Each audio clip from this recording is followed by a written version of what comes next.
Lights flicker. As the deafening silence shrouds the room, a quiet but agonized weeping filled the space with more darkness and despair, as if every wheeze meant death.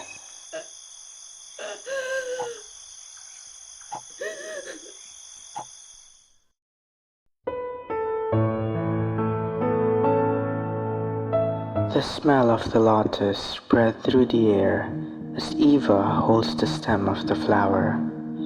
She thought to herself whether she could become like one who rises from the muddy waters and blooms as beautifully as it is.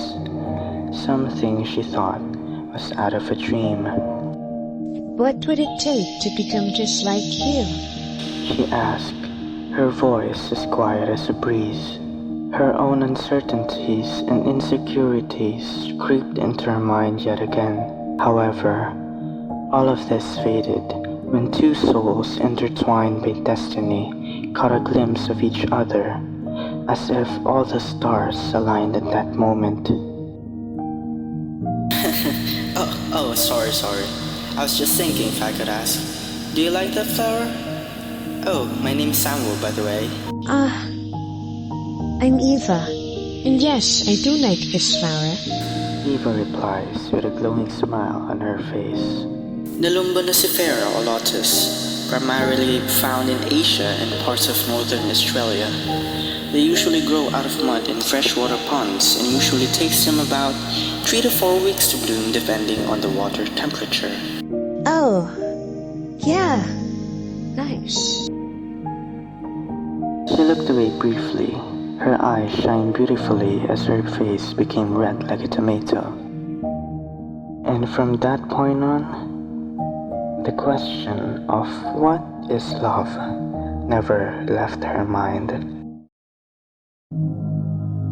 Loud arguing from the other room pierced Eva's thin walls. The external voices crowds her mind, and the inner voices toss her that she won't ever be freed.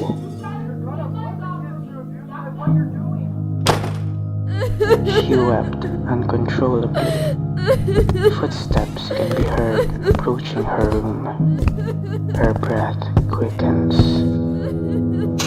The door creaks open as it revealed a devilish figure stepping into her room.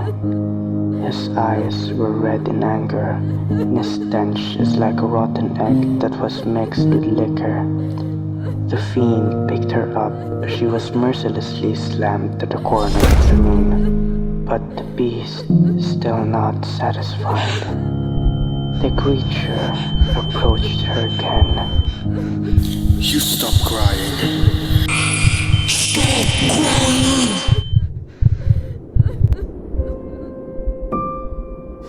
The night breeze gently entered her room as she felt a comforting embrace, like how a mother would cradle her child to sleep.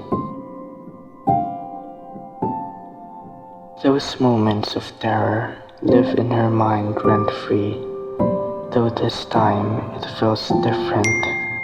Her eyes glisten as she received a message from Samuel? What would he message at this hour? She raised an eyebrow on this, though still very happy that he messaged her. She placed her phone closer to her eyes and checked his message. His message was, Hello, good evening, E. I hope I'm not disturbing you, but I saw that you're still active. Would you like to meet? Eva never expected this kind of message. Nevertheless, she still agreed.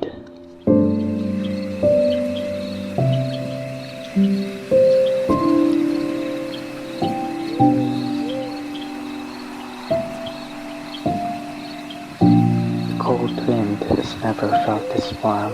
Their eyes looked at each other, not showing a hint of ever looking away, until one speaks. Hi. He spoke while smiling. Hello.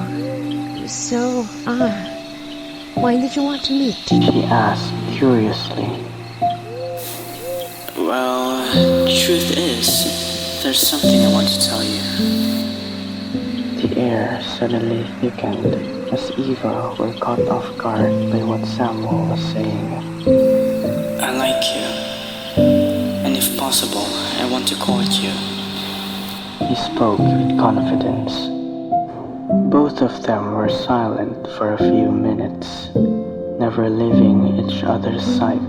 Then suddenly, Samuel broke the silence. Hey, maybe I was... No. Let me talk first. I like you too. Samuel's anxiety turns into pure joy and excitement. Really? No way! He spoke energetically. Yeah. But before that, I want you to know something. The enjoyable moment turned into a serious one in a flash. I'm listening. He replied, swallowing hard. I was abused when I was younger. I still carry those wounds from this day on. The reason why I wanted you to know is that I want to make sure whether you're really willing to admit something that's already broken. I don't want to be a burden on your part. Eva spoke. The tension in her voice became really evident. I'm ready for it. I'm sorry to hear what happened to you when you were younger.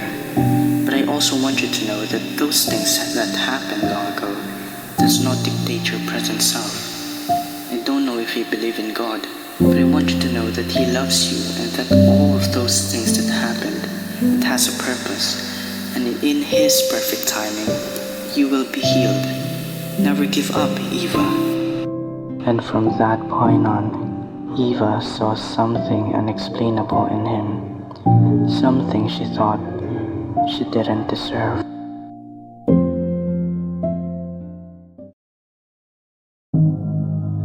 Eva's room were in shambles yet again, her sobbing containing more hurt than usual.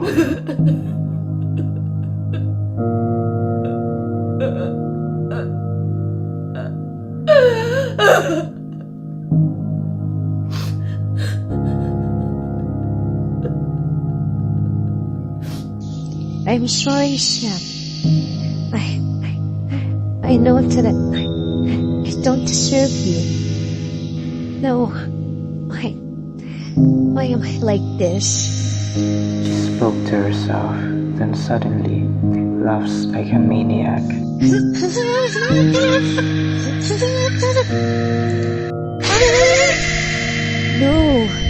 No, please stop. No, I don't want to. A bright light suddenly flashed her, temporarily blinding her in the process. Though she could not see, she feels like she can do and feel everything. And all of a sudden, a manly voice spoke. Come to me, you who are weary and burdened, and I will give you rest. My daughter, give me your heart and let your eyes delight. The voice spoke with authority, but in a way of gentleness and care, just like how a parent would nurture his child. Eva cried after hearing the voice. It's the first time that she would do so while smiling. That overwhelming peace overflowed in her heart. That is something she has been yearning for in a long time. The lively subway station of NYC, filled with various people focused on their day-to-day tasks, which inspired Eva and made her smile for a bit. This seemingly normal day were met with an unexpected twist when a familiar figure tapped her shoulder. She looked in the direction where she was tapped and she saw. Sam? She spoke quietly as she was shocked by his sudden appearance. Eva, what's up? It's been a long time, since you never replied to my messages. Sam. She spoke again reluctantly. Look at me, Eva. I'm not mad. To be honest, it's good to see you. Just wanted to know what happened. Are you alright? Can you tell me? She spoke in a gentle manner. Alright. She began to tell him what happened.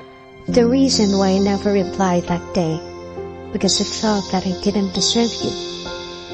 I cried and eventually succumbed to darkness.